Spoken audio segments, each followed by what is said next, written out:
নমস্কার বন্ধুরা, মিনু ছোট রান্নাঘরে সকলকে জানাই স্বাগত। আজ দারুণ সাইজের পাবদা মাছ নিয়ে এসেছে সকালবেলা বাজার থেকে।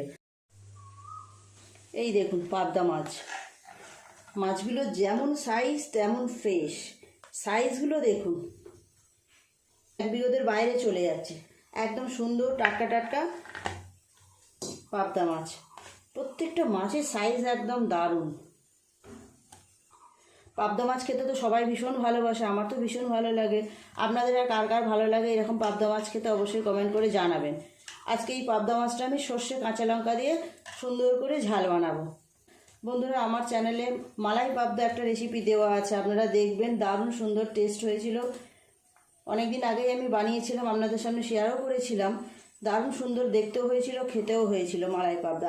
পাবদা মাছের উপরে প্রথমে দিয়ে দেবো একটু সাদা তেল, দেবো হলুদ গুঁড়ো আর নুন। তেলও চাপিয়ে দিয়েছি মাছগুলো ভাজবো তার জন্য। পাবদা মাছের গায়ে যখনই নুন হলুদ মেশাবেন বন্ধুরা, আপনারাও একটু করে তেল দিয়ে দেবেন। পাবদা মাছ তো ভীষণ তেলে দিলে ফাটে, সেই জন্য একটু করে তেল দিয়ে দিতে হয়। যেসব মাছের গায়ে আঁশ থাকে না সেই সব মাছ কিন্তু ভাজার সময় খুব ফাটে, তেল ছেটায়। ওই জন্য একটু করে তেল দিয়ে দিলে ভালো। তেল গরম হয়ে গেছে, মাছগুলো এক এক করে আগে ভেজে নেব।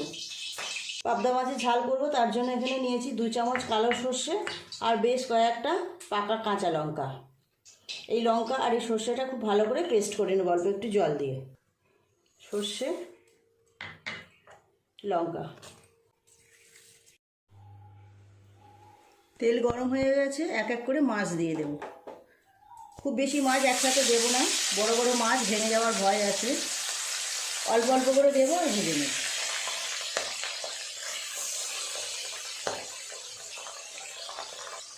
মাছগুলো এই পাশটা ভাজা হয়ে গেছে, উল্টে দেব। খুব আস্তে আস্তে উল্টাতে হবে, অপর পাশটা ভালো করে ভেজে নেব।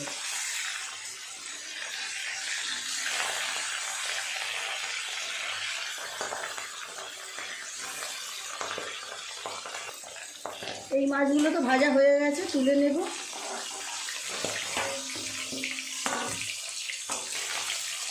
বাকি মাছগুলো একইভাবে ভেজে নেব। খুব সাবধানে আস্তে আস্তে মাছগুলো নাড়াচাড়া করতে হচ্ছে। এত সুন্দর মাছ ভেঙে গেলে কিন্তু ভালো লাগে না।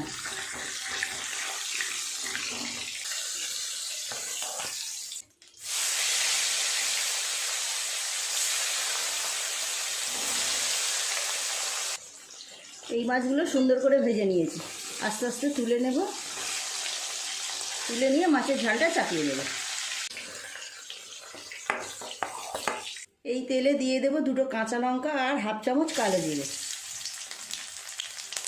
মাছ ভাজার পরে অনেকটা তেল ছিল, আমি একটু তেল কাটিয়ে নিয়েছি।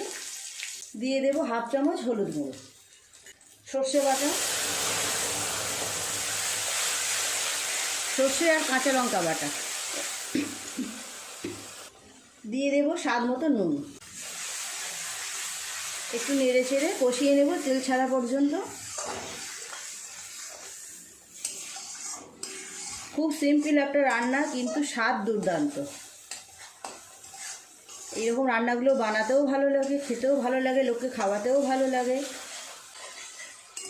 মশলা থেকে তেল ছেড়ে দিয়েছে, দিয়ে দেব জল।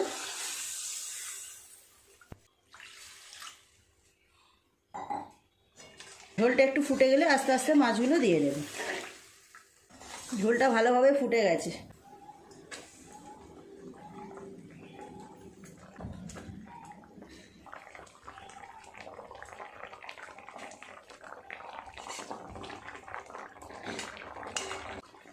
মাছ দিয়ে বেশ কিছুক্ষণ ফুটিয়ে নিলাম। সর্ষে পাবদা পুরোপুরি রেডি। উপর থেকে একটু তেল ছড়িয়ে দিয়ে নামিয়ে নেব।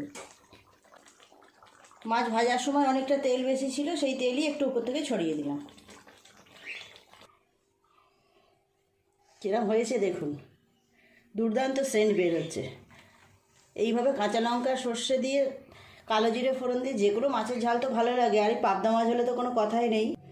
দেখুন বন্ধুরা, কত কম সময়ে কত সুন্দর একটা দারুণ স্বাদের রেসিপি তৈরি হয়ে গেল। সর্ষে পাবদা যে কোনো উৎসব অনুষ্ঠানে বলুন, বাড়িতে আত্মীয় স্বজন এলে এইভাবে পাবদা মাছ রান্না করলে কিন্তু সবাই খুব খুশিই হয়।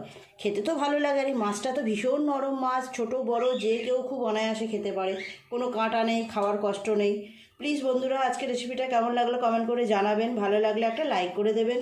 আমার চ্যানেলটি এখনও পর্যন্ত যারা সাবস্ক্রাইব করেননি প্লিজ আমার চ্যানেলটি সাবস্ক্রাইব করে পাশে থাকা বেল ঘন্টিটা অবশ্যই ক্লিক করে দেবেন, তাহলে যখনই আমি এরকম নতুন কোনো ভিডিও আপলোড করব সবার আগে তা আপনার নোটিফিকেশনে পৌঁছে যাবে। সবাই খুব ভালো থাকবেন, দেখা হচ্ছে পরের দিন নতুন কোনো রেসিপির সাথে। নমস্কার।